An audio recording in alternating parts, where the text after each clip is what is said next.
વડોદરા શહેર ભાજપ પ્રમુખના એક નિવેદનને ફક્ત વડોદરા જ નહીં બલકે સમગ્ર રાજ્યના રાજકીય વાતાવરણમાં ગરબાઓ લાવી દીધો છે। શહેર ભાજપ પ્રમુખ વિજય શાહે પોતાના નિવેદનમાં કહ્યું છે કે જે વિસ્તારમાં લોકો ભાજપને વોટ નથી આપતા તેવા લોકો માટે ગ્રાન્ટના પૈસા ન વાપરવા જોઈએ અને ત્યાં વિકાસના કામો ન કરવા જોઈએ। ત્યારે હવે ખુદ ભાજપના જ એક સિનિયર ધારાસભ્ય શહેર પ્રમુખના નિવેદન સામે નારાજગી વ્યક્ત કરી છે અને શહેર પ્રમુખની માનસિકતા સામે સવાલ ઉઠાવ્યા છે। હેમાંગ જોશીને 5,82,000 વોટથી ચૂંટી આપ્યા, જેમના નામ પર ચૂંટાયા છે એ ભારતના વડાપ્રધાન નરેન્દ્ર મોદી 1.5 થી 2 લાખ મતે ચૂંટાય છે ને એમના નામ પર અહીંયા 6 લાખે જેમને પ્રજા ચૂંટીને આપે છે તે લોકોને હવે આ સક્સેસ છે સહન નથી થતી અને આવા બેફામ નિવેદનો કરે છે, ડિસ્ક્રિમિનેટરી રિમાર્ક્સ કરે છે। આવું ભાગલાવાદી વિચારધારા આવી કઈ રીતના શકે? આ ભારતના બંધારણની વિરુદ્ધ છે, કોન્સ્ટિટ્યુશનની વિરુદ્ધ છે। ચૂંટણીની જગ્યા હોય, પ્રજાને જો પ્રતિનિધિ હોય એને તમામ વિસ્તારના તમામ લોકોનું પ્રતિનિધિત્વ એમના મગજ પર હોય। જ્યારે ભારતીય જનતા પાર્ટીના પ્રમુખ આ રીતની ટકોર કરતા હોય તેમની માનસિકતા છતી થાય છે અને વડોદરા શહેરના નાગરિકોને વિચારવું જોઈએ। 25 વર્ષથી તમે જે લોકોને 30 વર્ષથી શાસન આપો છો, આંખ બંધ કરીને જેમના પર વિશ્વાસ મૂકો છો, એ લોકોની માનસિકતા તમારા લોકોના કામ પ્રત્યે શું છે આમાંથી ઉજાગર થાય છે। વડોદરા શહેરમાં ફક્ત ભારતીય જનતા પાર્ટીના પ્રમુખ આવા નિવેદન આપે છે એવું નથી। કોર્પોરેશનની સભામાં જ્યારે અમે વિસ્તારના લોકોના નાગરિકોના પ્રશ્નોની રજૂઆત કરતા હોય છે ત્યારે ભારતીય જનતા પાર્ટીના ચૂંટાયેલા કોર્પોરેટર્સ બી આવી જ પ્રતિક્રિયા આપતા હોય છે કે અમે 25 વર્ષથી શાસનમાં છે, લોકો અમને ચૂંટીને આપે છે એટલે શહેરમાં અમે જે કરીએ છીએ બરાબર જ છે, શહેરમાં કોઈ જાતના ઇસ્યુ જ નથી। ભારતીય જનતા પાર્ટીના ધારાસભ્ય શ્રી કેયુર રોકડિયા ગત સભામાં જ્યારે અમે વડોદરા શહેરના તમામ દબાણ ખોલવાની વાત કરી, યુસુફ પઠાણના તો ખોલવાની વાત થઈ જ હતી, પણ સાથે સાથે સાંસદે જે લેડીઝ ક્લબ બનાવ્યું છે અન્ય દબાણ ખોલવાની વાત થઈ ત્યારે બી આવો જ બેફામ જવાબ આપેલો કે અમે લોકો 25 વર્ષથી જીતીને મોકલે છે, સત્તા અમને આપી છે, કયું તોડવું કયું નહીં તોડવું અમારી મરજી। અત્યારે તો મને એ જ ખબર નહીં પડતી કે અત્યારે લોકશાહી ચાલે છે કે તાનાશાહી ચાલે છે અને વોટિંગ કરવો પ્રત્યેકનો અધિકાર છે અને જે મન ફાવે જે પણ નેતાને ચૂંટાઈ લાવી શકે છે।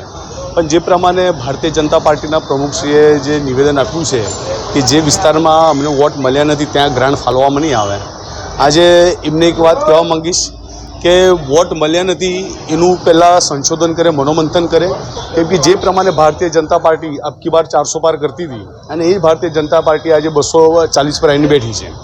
બીજી વાત તમને કહી દઈશ કે અત્યારે ઘણા સ્ટેટ એવા છે કે ત્યાં ખરેખર ભારતીય જનતા પાર્ટીનું નામો નિશાન છે નથી, તો શું એ સ્ટેટના લોકો એવું કહેશે કે ભાઈ વડાપ્રધાન મોદી સાહેબ અમારા વડાપ્રધાન છે નથી?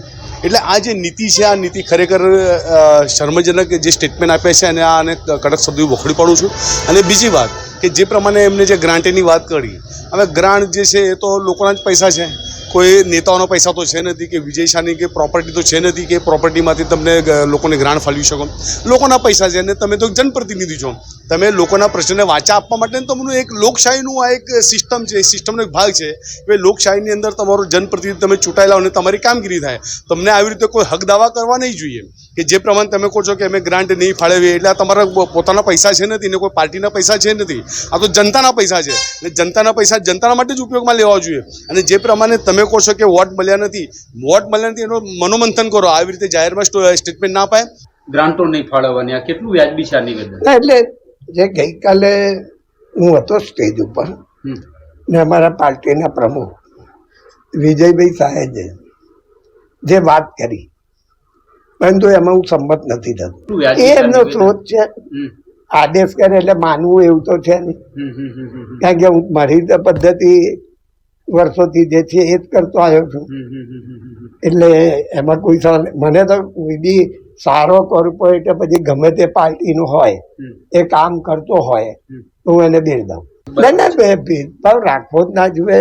એટલે વિજયભાઈની જે વાત છે ડોક્ટરની, એ અમારા પ્રમુખ છે, હવે એમની સોચ એવી હશે એટલે કાલે બધાને કીધું, પણ મારા એરિયામાં મારા કોર્પોરેટરો જે રીતે હું પદ્ધતિથી ચાલુ છું એ પદ્ધતિ ચાલે છે।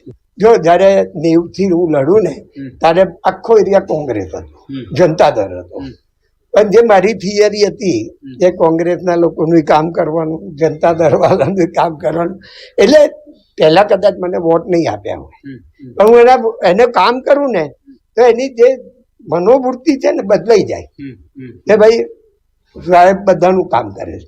મેં સજેશન કર્યું તરત કીધું કે હા હું કામ કરીશ, હમ, હમ, હમ, એટલે એનાથી વોટ વધે છે. હેમાંગ જોશીને 5